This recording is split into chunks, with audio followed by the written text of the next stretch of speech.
हम पढ़ेंगे हमारा सुपर एलिवेशन, और जिसको कि हम कैंट भी बोलते हैं।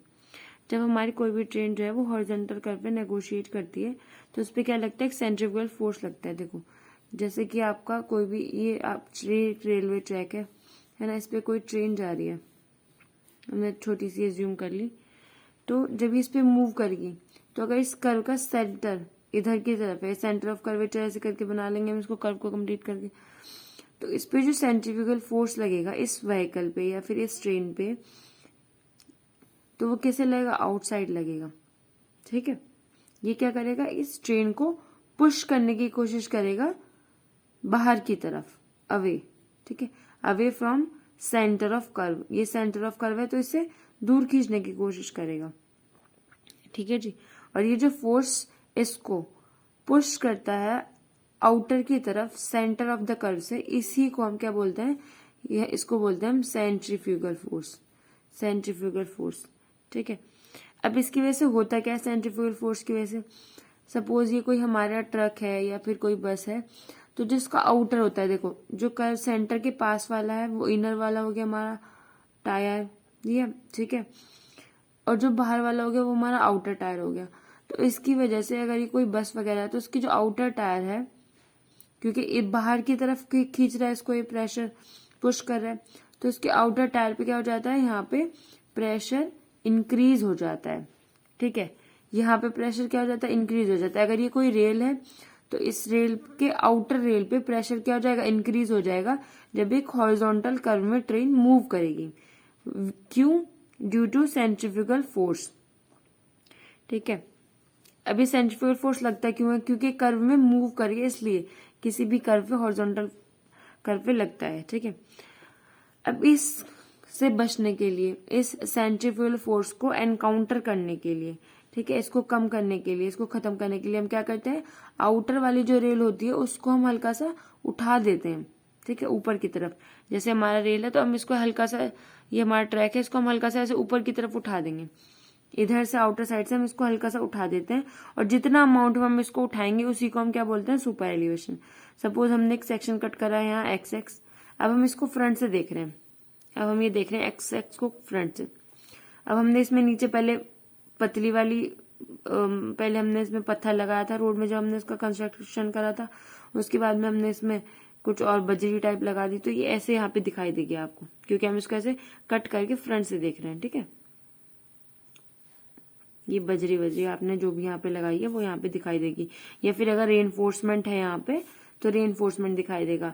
इस केस में क्योंकि रेलवे ट्रैक है तो यहाँ पे आपको स्लीपर्स दिखाई दे सकते हैं और यहाँ पे बेलास दिखाई दे सकता है। ठीक है, तो अब हम इसको ऐसे कट कर लिए, तो अब ये पहले हमारा हॉरिजॉन्टल कर्व में हॉरिजॉन्टल था ऐसे, पर क्योंकि जो रेल है उस पे आउटर की तरफ क्या लग रहा है, सेंट्रीफ्यूगल फोर्स लग रहा है, इसकी वजह से हम इसके ट्रैक में आउटर की साइड से इसको हल्का सा उठा देंगे, इतना उठा दिया, सपोज ऐसे कर दिया, तो ये जितना अमाउंट हमने इसको उठाया इसको हम ई से रिप्रेजेंट करते हैं, और इसी को हम क्या बोलते हैं, सुपर एलिवेशन बोलते हैं। इसको हम किससे रिप्रेजेंट करते हैं, ई से, या फिर डिनोट करते हैं ई से।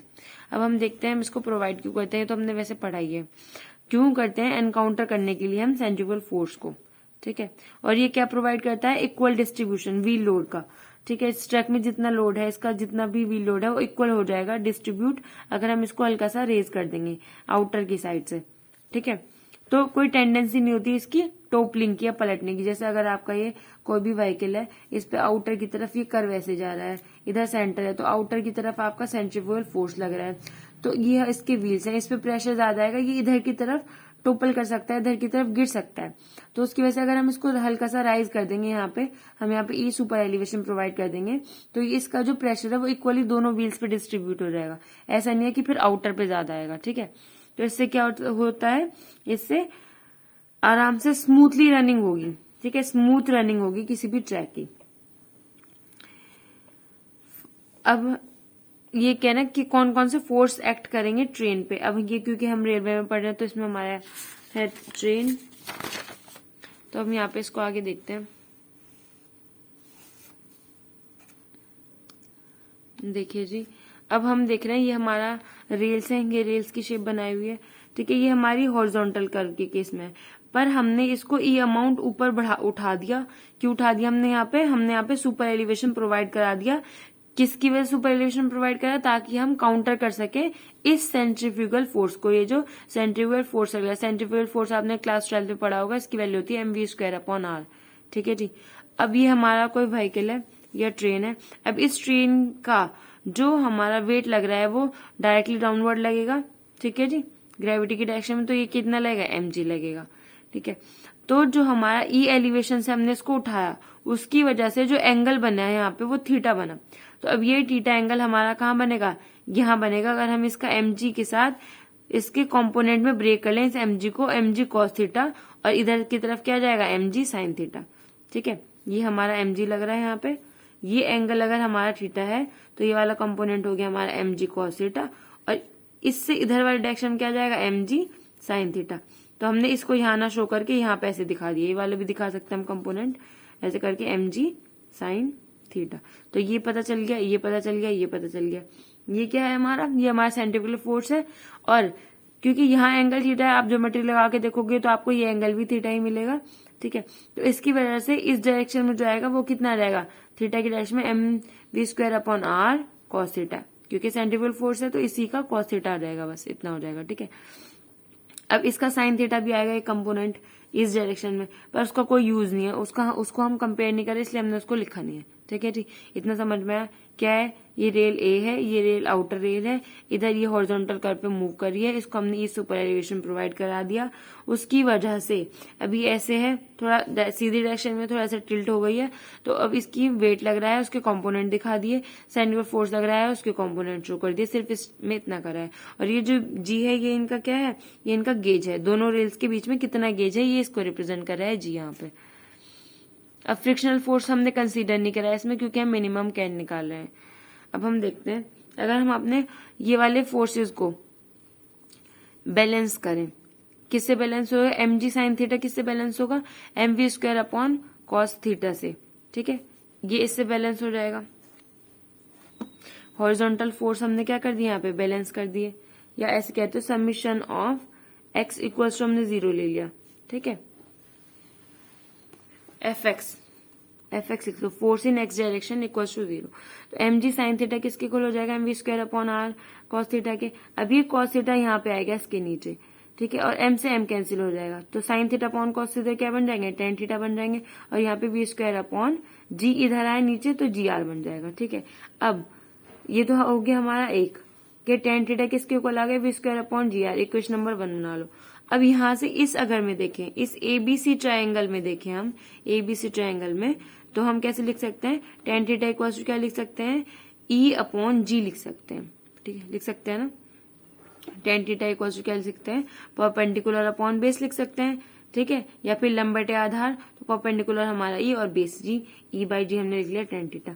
अब इन दोनों को हम इक्वेट कर देंगे तो कितना आ जाएगा, इक्वेशन नंबर 1 ये हो गई, इक्वेशन नंबर 2 ये हो गई। हमने इक्वेशन नंबर 1 को किसके इक्वल कर दिया, इक्वेशन नंबर 2 के इक्वल कर दिया, तो हमारा क्या बन जाएगा, E/g इक्वल टू v²/gr, जिससे कि हमारा ये आ गया। E की वैल्यू निकाली, G को उधर भेज दिया, तो E की वैल्यू सुपर एलिवेशन की क्या वैल्यू आ गई हमारी, G(v²/gr). ये हमारा गेज है, और ये हमारा ग्रेविटेशन की वजह से है, ये हमारी रेडियस ऑफ कर्व आ गई। ठीक है, और ये क्या है हमारा वेलोसिटी, जिस वेलोसिटी से हमारा मूव कर रहा है व्हीकल। अब देखो इसमें ये बताया हुआ है RGR जो है वो मीटर में, मीटर पर सेकंड में, मीटर पर सेकंड स्क्वायर में। ठीक है, अगर हम इस V को किलोमीटर पर आर में रखें तो हम इसको चेंज करके रख सकते हैं, हमने यहाँ पे वही करा है, और G की वैल्यू 9.81 रख ली। ठीक है, तो इसको हम सॉल्व करेंगे, कैलकुलेशन जैसे इसकी इसमें मल्टीप्लाई करो 0.278 की 0.278 में, उसको डिवाइड कर दो 9.81 से, तो आपको क्या मिलेगा, GV²/127R।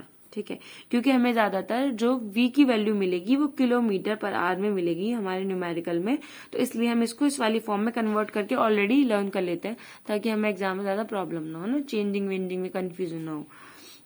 दोनों फॉर्म में याद कर सकते हो, as a it is up to you, जो भी आपको इजी लगे। अब उसके बाद में अब यहाँ पे V किलोमीटर पर आवर में आ गया इधर, जबकि E जो है वो हमारा मीटर में आएगा। ये नहीं है कि अगर हमने इधर V किलोमीटर पर आवर में रख दिया तो ये भी हमारा किलोमीटर में ही आ गया, नहीं, ये हमारा मीटर में आएगा।